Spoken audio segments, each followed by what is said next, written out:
through 17. So could we have someone read that?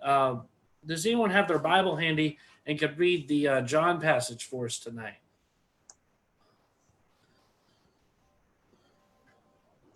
I can go get mine quickly. Oh, it's fine. I got it pulled up right here as well. Okay. I'll read it for us. 13 through 17. Here we go. When it was about time for the Jewish Passover, Jesus went up to Jerusalem. In the temple courts, he found people selling cattle, sheep, and doves, and others sitting at tables exchanging money. So he made a whip out of cords and drove all from the temple courts, both sheep and cattle. He scattered the coins of the money changers and overturned their tables. To those who sold doves, he said, "Get these out of here. Stop turning my father's house into a market." His disciples remembered that it was written, "Zeal for your house will consume me." So our opening question tonight is, how does that story of Jesus overthrowing the tables in John chapter 2 as a result of the unjust business practices that were taking place right there in the religious setting, how does that, in your mind, relate to points made in Dr. King's letter as we're looking in the, I guess what we call the third section of the letter? Kind of where he's talking about unjust laws and going into the white moderate. Yeah, there's a quote of Augustine there as well. So we'll just open up the floor to see who wants to take on that first question. I brought these questions to us during the week, but we might need a refresher. But the question is, in understanding this passage, how does the actions of Jesus relate to points of Dr. King's letter? Well, I don't have a letter in front of me, but I think just that he was finally bringing up something that was happening that people weren't speaking out against. And he was strong enough or eloquent enough or whatever it was to finally do that, and brave enough, right? I think sorry. Go ahead, Dr. Martin. Oh, okay. Am I on? Or Yep. It's a biblical reference. St. Paul somewhere in the epistles or Acts talks, well, that was Luke, but talks about turning the world upside down. You know, they will turn the world upside down. And in American literature, that was adopted by the Puritans, who in England, they talk about the Puritans and the Puritan Revolution. You know, they beheaded a king. They were the first popular movement to behead a king. It wasn't Tsar Nicholas. It was Charles I. And so Paul is looking forward to how Christianity would change the world, even though they're being persecuted.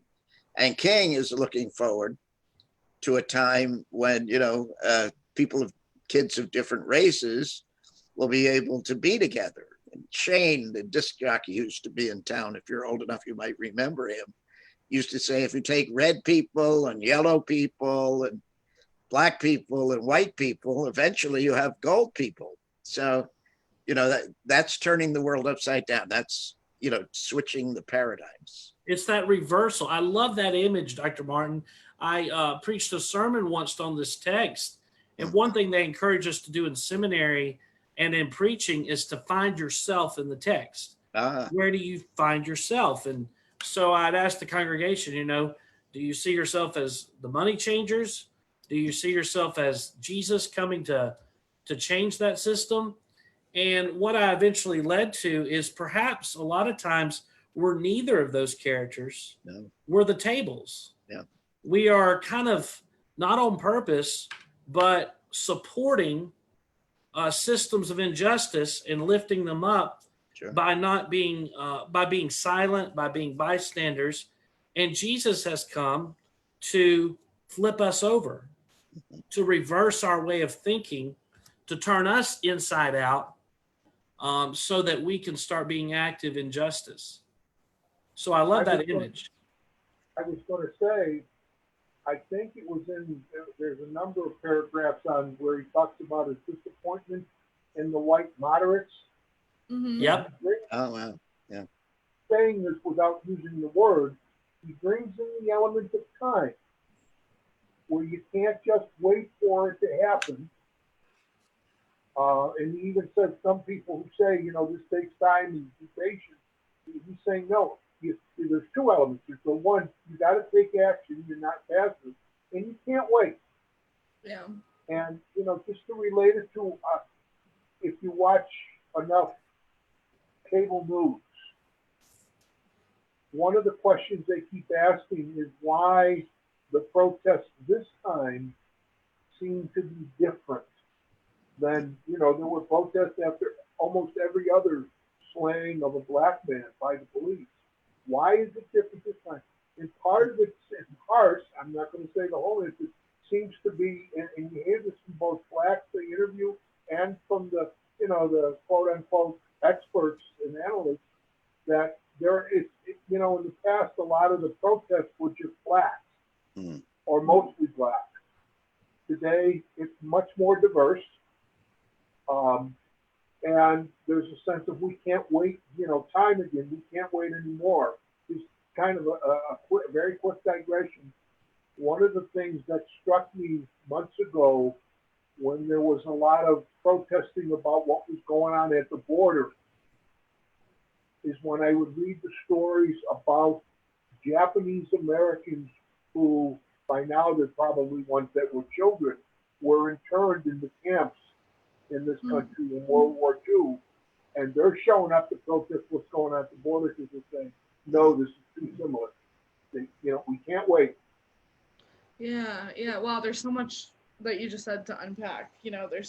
There's that when diversity is involved, because like I think if that older man, the older man that happened in Buffalo, that kind of the world started looking at Buffalo when that old man got hit. And I think Martin Luther King recognized that that people didn't care when it happened to black adults. People only cared when it happened to black children. That was at the first.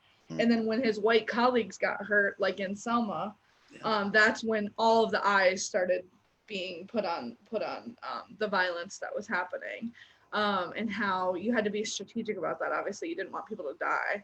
But then I love your connection between Japanese Americans that we put in internment camps. And that was something that I didn't even know about until we were in seminary, when we had a day that we, did a confessional day where we said, sorry to Japanese Americans, basically, and did a whole worship service around it.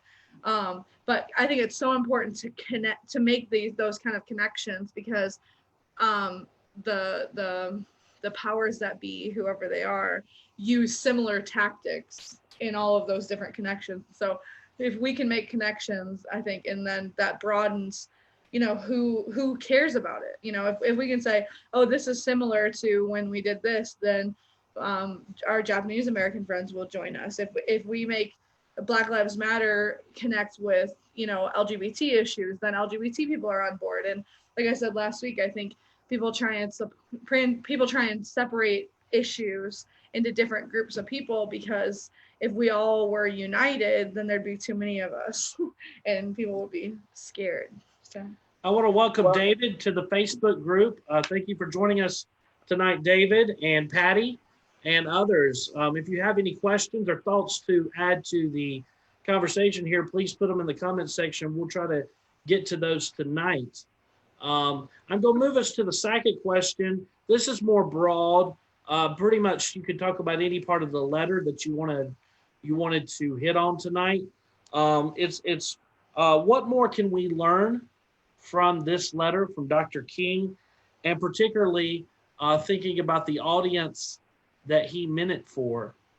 So I'm just going to open up the floor again on that question. What more can we learn from this letter and those who received it? Well, I think it's not just learning from the letter. It's learning, Caitlin mentioned she never knew about the internment camps. Caitlin, I never learned about that in high school. It wasn't until I went off to college and a professor brought that up. But the other thing I was thinking is, you know, there's been some talk because John Lewis, and he's got cancer now, and I never knew until just the last 2 weeks. I knew the Edmund Pettus Bridge, and I knew the story of the march 50-some years ago. I never knew Edmund Pettus was a KKK. Great, you know, it's part of the connecting with people is also getting the story out there. Is what I'm trying to say. Mm-hmm. The real history, yeah. Anybody else? What? Yeah, I think that the stereotype of the Negro, the black person at that time, was sort of a parody of the minstrel show. You know, certainly when we were in the South in the early 50s working on aerospace, that was the case. You never heard anyone at church speaking about a black professional or anything like that. They would be field hands and expendable. Like you'd hear guys at Faith Temple talk about getting a group of people. My fifth grade teacher called black people Negras, and she was considered a liberal. So, you know, because she didn't use the word Negro and shortened it.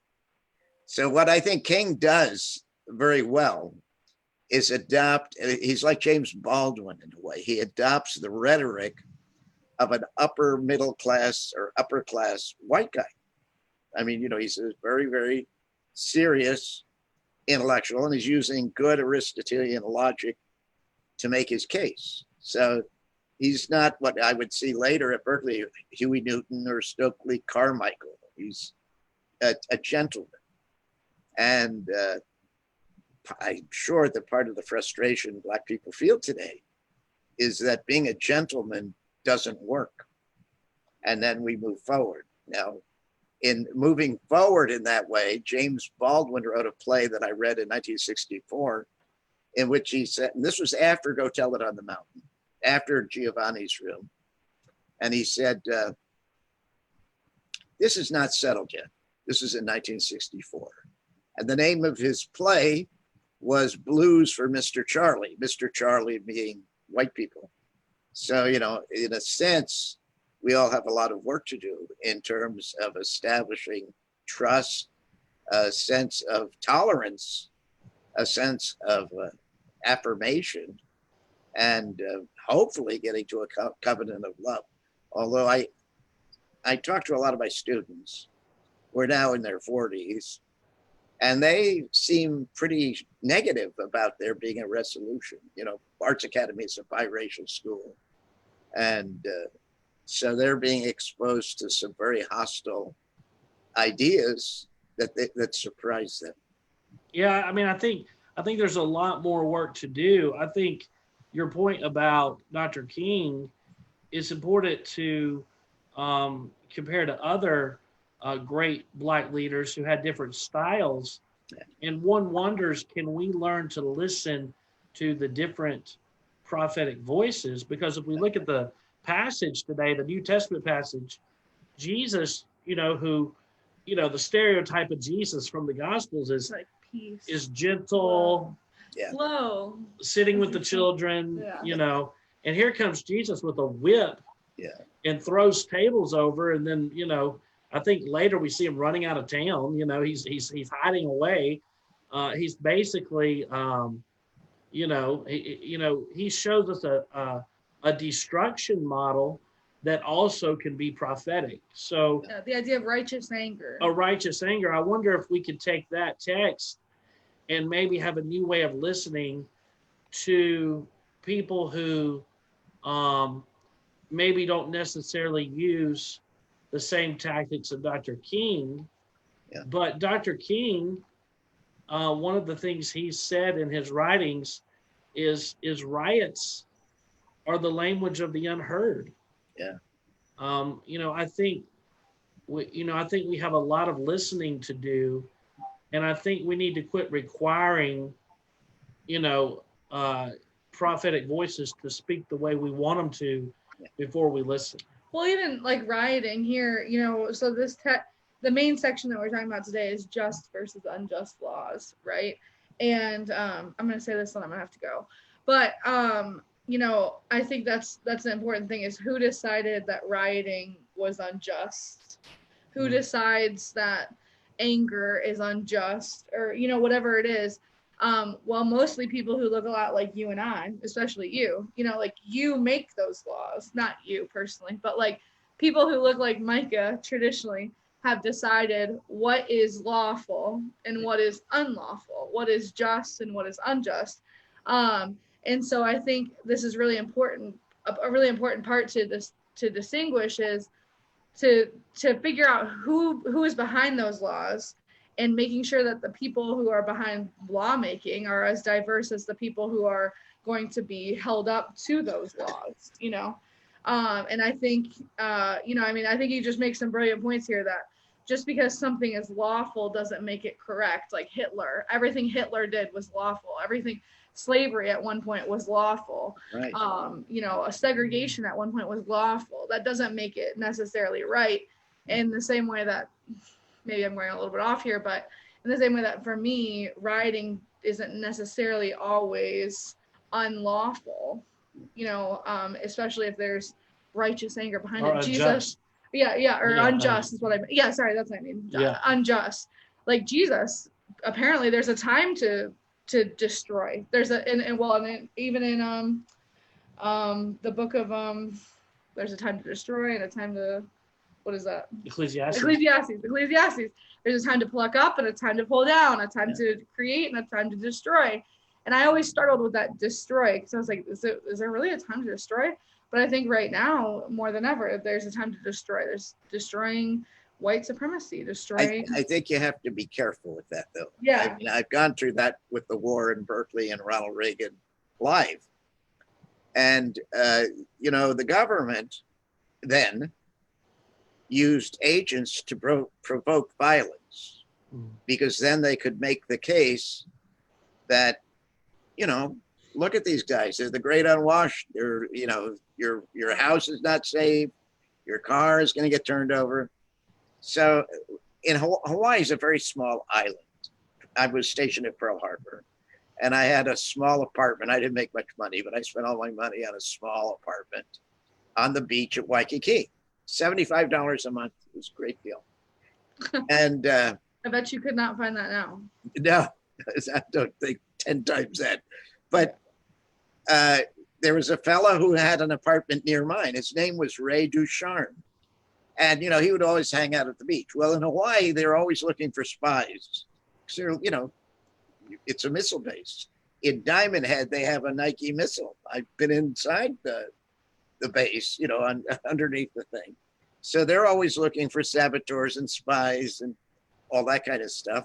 It is the midpoint of the Atlantic, so the fleet patrols all over there.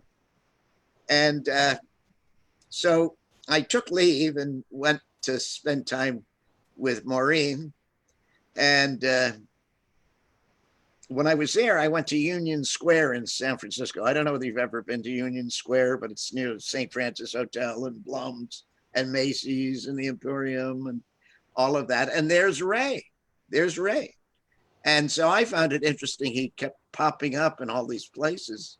Now he wasn't following me, but you know, I think he probably figured I was surfing on the beach or something. But Ray told me that he had been working up in Seattle where there were draft riots, you know, in 67, 68. So, and they confiscated his card. I just want to quickly say, Caitlin is going to serve as commissioner on the other laptop. Their Zoom meeting starts at 7 tonight, so that's where she is.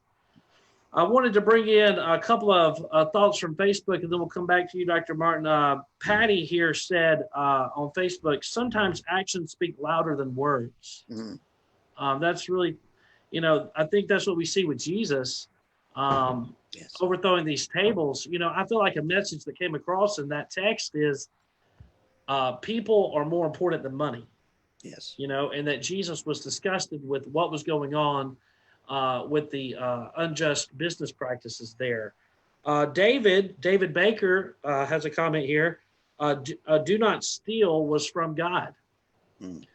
And that's a great point too. You know, we have a commandment here, so we have to have that ethical question of when is it right? You know, the same thing Dr. King was wrestling with is when is a law become okay to break based on an injustice?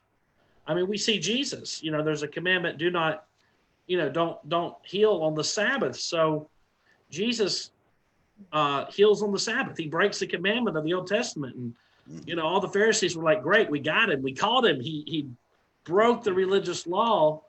But Jesus taught us that there's moments when,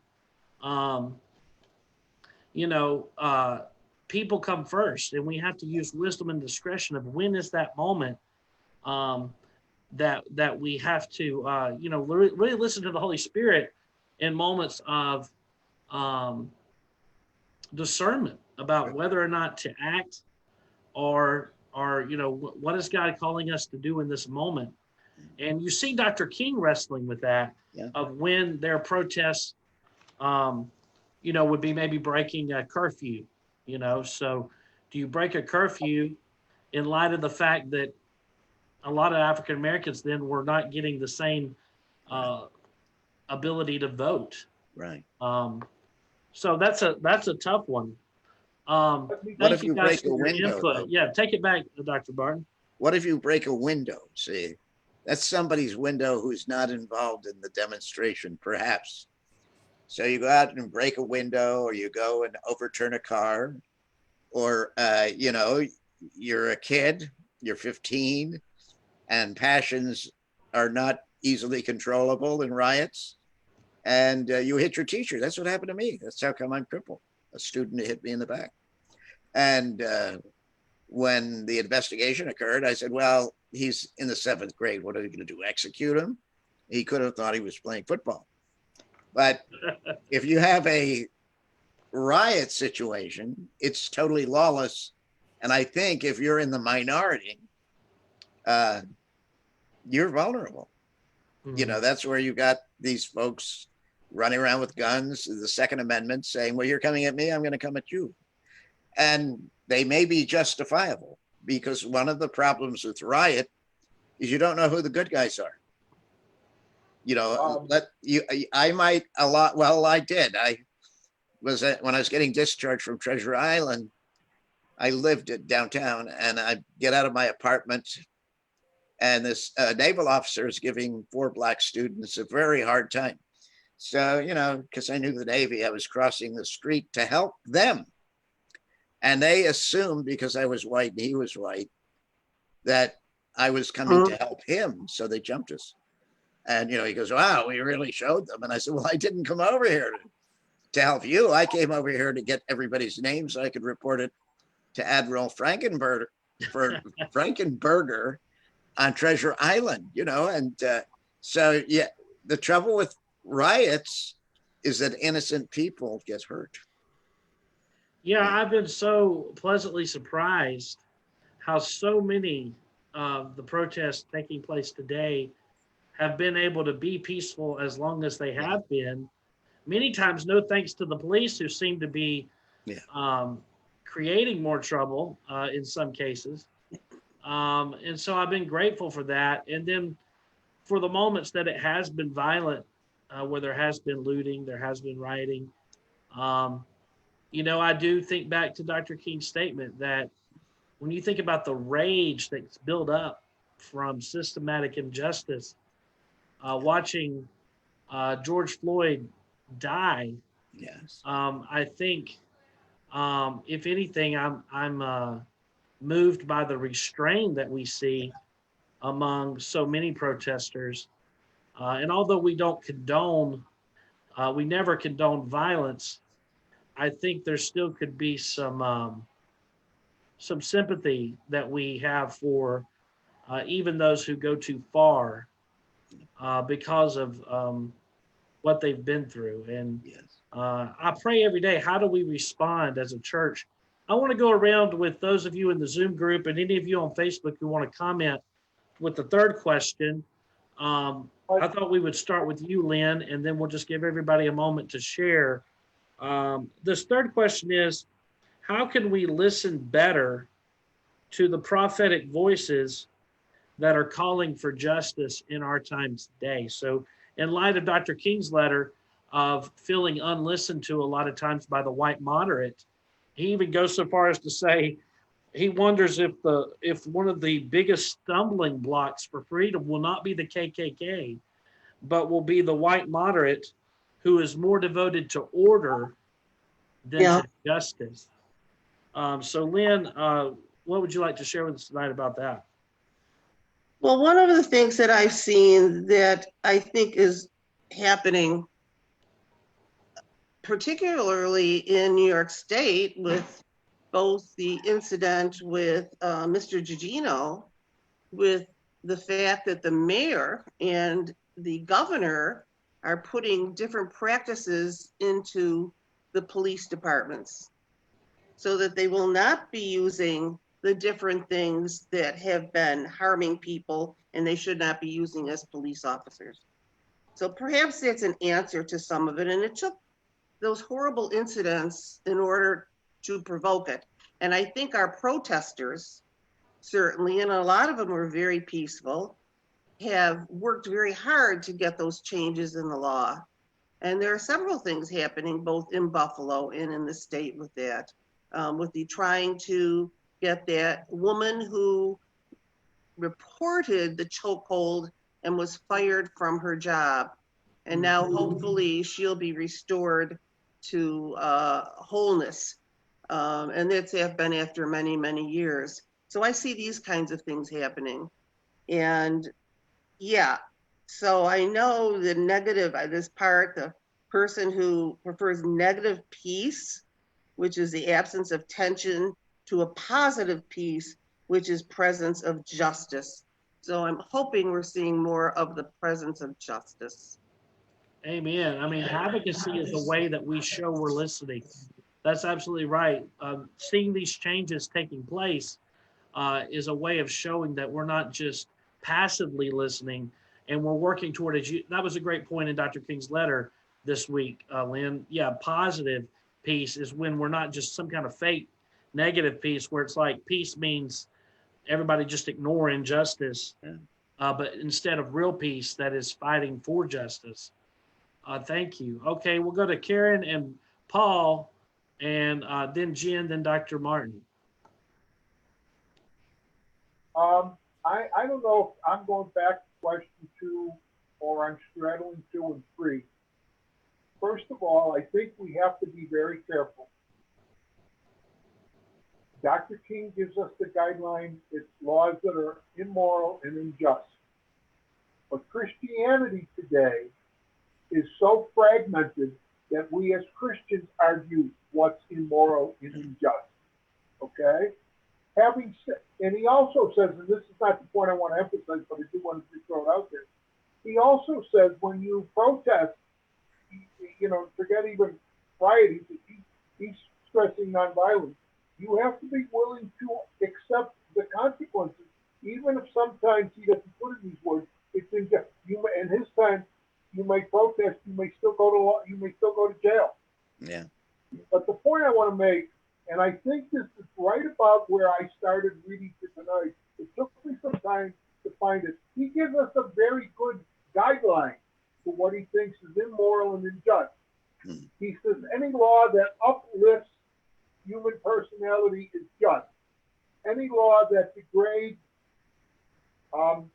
human personality is unjust. All segregation statutes are unjust because segregation distorts the soul and damages the personality. And I'll just close with, if you ever watched the movie Gandhi, which I believe won an Academy Award, and it's a movie, so they're trying to condense a guy that Dr. King studied for nonviolence. At some point, his guiding principle in his nonviolent action was, we need to make them feel the pain they're in. I don't want to hurt them. I don't want vengeance on them. I want them to feel our pain. Which movie was that, Paul? Gandhi. What is it? Gandhi. Some of the people, Gandhi. Bobby? unjustice. Gandhi. Gandhi. Oh, Gandhi is Gandhi. Gandhi. That's all wrong. Mahatma Gandhi in India. Yes. That's a- movie. That's a Yeah, that's a brilliant point, Paul. I love that, and I love you making that connection with the letter. That's so important. That balanced understanding. Thank you so much. What I'm saying is, what it does negatively, my words, not his, what it does negatively to any human being that shouldn't be done. That's what makes it unjust. Because again, if you look at Christianity today, we've got whole big debates over what's moral and what's just. Now, I'm Yeah, not going to go we've lost the influence on that. anyway. Wow. Well, thank you so much. All right, we'll go to Jen and then Dr. Martin. So what about Karen? Oh, Karen, I'm so sorry. Karen, take it away. All right. Go ahead, Jen. Oh, you want me to go? I Sorry. okay. I feel like. Well, can you say the question again? Make sure that I'm on the right Yeah, track. well, the third one was, What was the question, Micah? how can we listen better to prophetic voices who are calling for justice in our time today?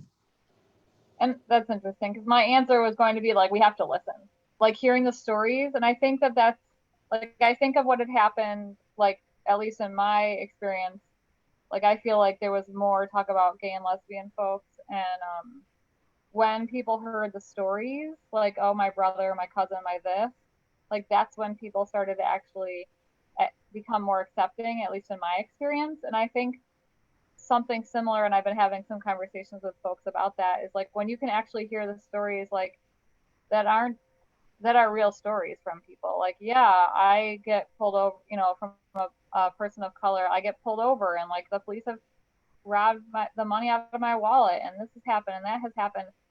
I've learned a lot from colleagues that were women of color and clients that I've had, that opened my eyes in ways that when you just hear it and I think especially somebody that doesn't have the experience, when you just see it in a movie or you just see, hear it on the news, you think, oh, is that really true? Like, could that really be true? And then you hear somebody that you trust or, a story that you really can trust and you hear that reality of what's going on. I think you're more open to being able to empathize, kind of like what Paul was saying, like empathy, right? Like with Gandhi, like we can then empathize with people in a different way. And I think because there's been so much racism, there are a lot of people that are still very scared because, we're usually scared of what we don't understand. And I think when we can understand, and I guess part of that is when you can see that there are peaceful protests, when you can hear, because I think, oh my God, if I was in that position, I would be enraged. Like, I don't agree with the looting and things like that, but I would be enraged and I would be so frustrated. And I feel like I'm almost surprised that people aren't more frustrated, men and women of color aren't more frustrated than they are. And I know that they are, but for us to be able to become allies, and I think each of us are going to have, and I struggle with this, but I do think each of us is going to have a different way of how we become an ally. Some of us might be the people that are serving at protests, or some of us might be fighting for justice in other ways, or it might just be within our own circles. But I guess that's what it is to me. And I was just going to say I think I posted this on Facebook a couple of weeks ago, but there was a really good document that was led by President Obama. It was about 150 plus pages. And it was a really great document that was really helpful to read. I read it pretty intensely and then I kind of tried to skim because it was so long.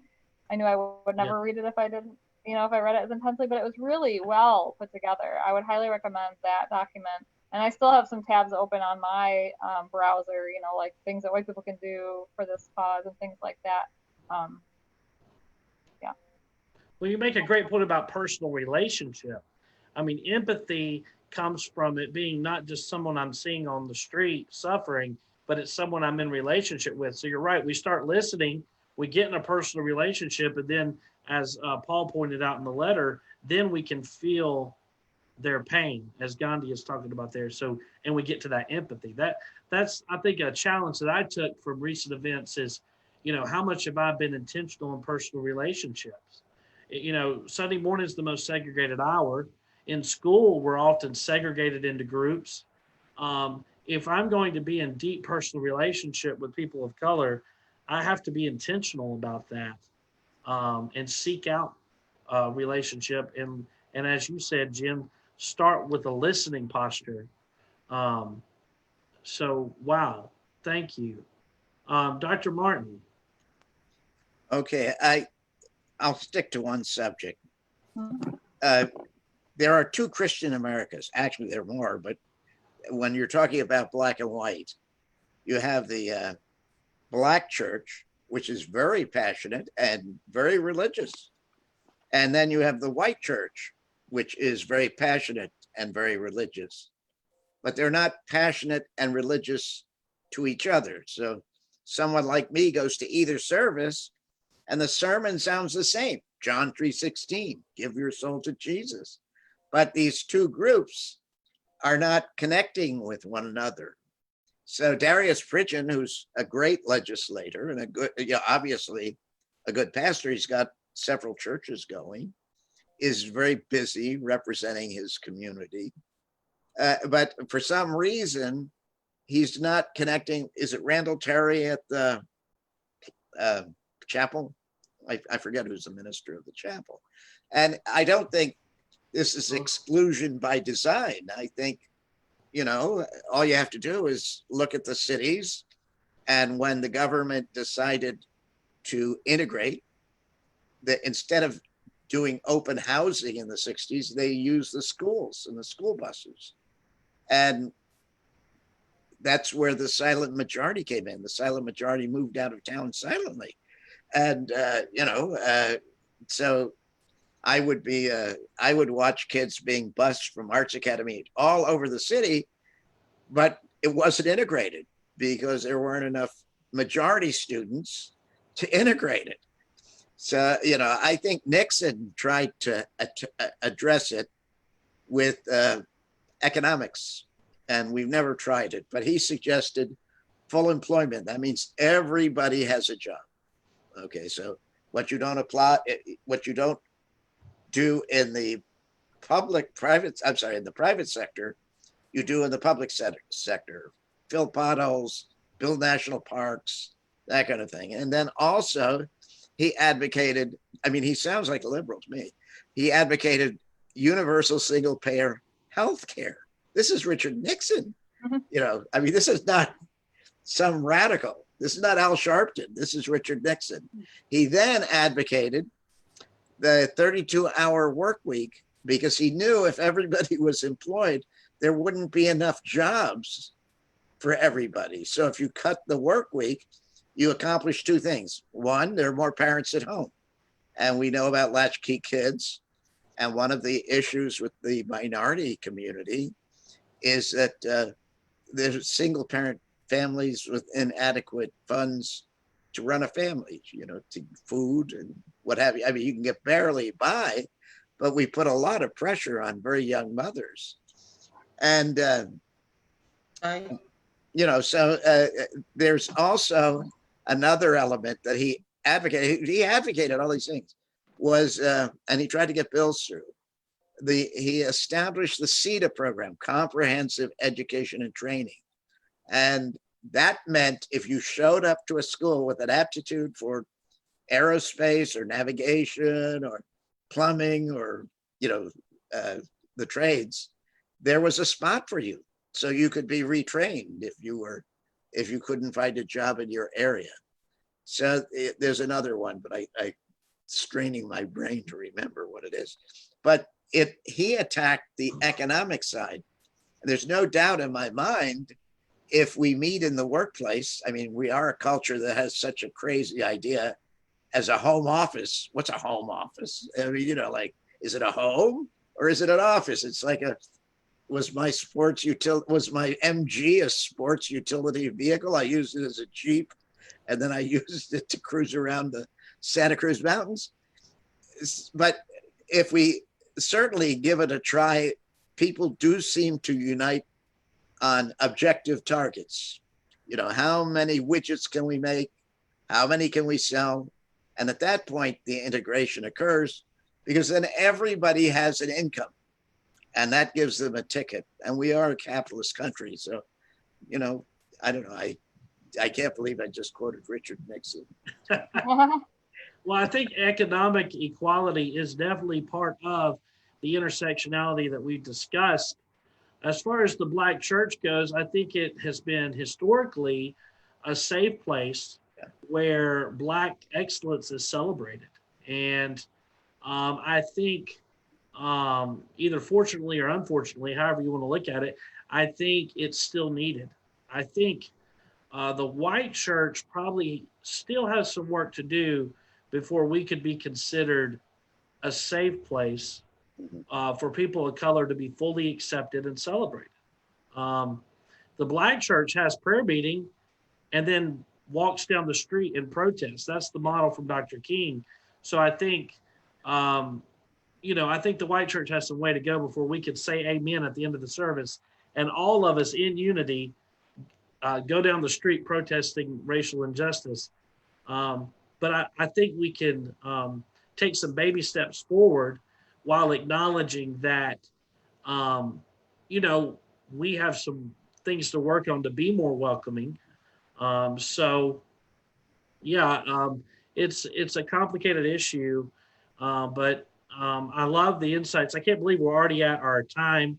I love the idea of listening that we're taking from being, not falling into the white moderate trap that Dr. King talks about today. If you guys will, if you have the letter with you, the last little parts there of the white moderate paragraph, where he says, he starts off, I must make 2 honest confessions to you.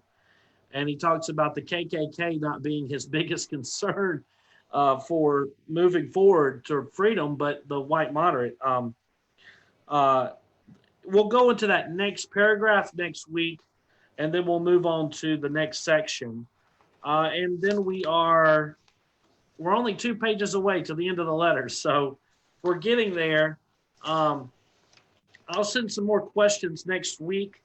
Our special guest tonight was Jen. We've always had a new guest every week. So, Jen, thank you for bringing your perspective. And as always, is there any final word tonight before we go? I'm excited that this is happening. I don't mean, this too, but I meant what's happening globally or in this country. I'm glad that it's finally Yeah, I see a revolution, and like Lynn says, I'm seeing some positive changes being made. Suddenly, we're not comfortable with statues that celebrate white supremacy. This is something I've hoped for, and I hope that it's a sign of not just a metaphor or a symbol, but that it's a sign that we truly do love people over statues and flags and I understand portraits in seminaries of owners, men that were slave owners. They're bringing those down. One of the most renowned Presbyterian ministers, Reverend Thornwell, who founded Presbyterian College in South Carolina and had an orphanage that was a wonderful part of the Presbyterian legacy, but he outright supported slavery. And that's always been a part of history that we've had to lament with his legacy. And I think we've got to learn how to do that better. It's not about throwing the baby out with the bathwater, but it is about acknowledging that we have a tainted history that we need to confess and seek to do better and tell that part of our history, not just the orphanage part, but hey, this guy thought slavery was okay. We've got to confront that if we want to reach reconciliation or even repentance. A lot of scholars have pointed out to me that we can't get to reconciliation until we get to repentance. There were The history is stories- very dark. And I had a friend in graduate school up here who went to Yale University in the late 60s. Andy Giorelli was his name. And at that time, the students broke a window, a stained glass window in the chapel. And we think of Yale as being a bastion of liberalism. But the stained glass window depicted, what's his name? Calhoun whipping a slave. And you think this is the 60s, which is for most people a long time ago, 40 years ago. But for me, this was in my lifetime. There was a stained glass window, a prominent stained glass window at Yale in the chapel of I forget his first name. Is it George? I don't know. At any rate, he's whipping a slave. And the issue for Yale at the time was, well, they're destroying private property in a chapel. And these people who destroyed this window were majority people. But, part of it is when you unearth the history, it is so horrendous that there's going to be a lot of wounding. Yes. Yes. We got to be prepared to have hard conversations in these days. And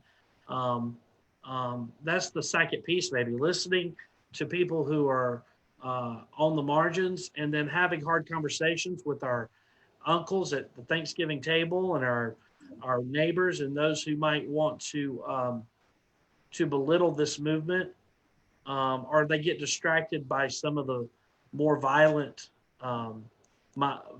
small percentages. I think we've got to be careful to listen to Dr. King and not value order over justice. Yes.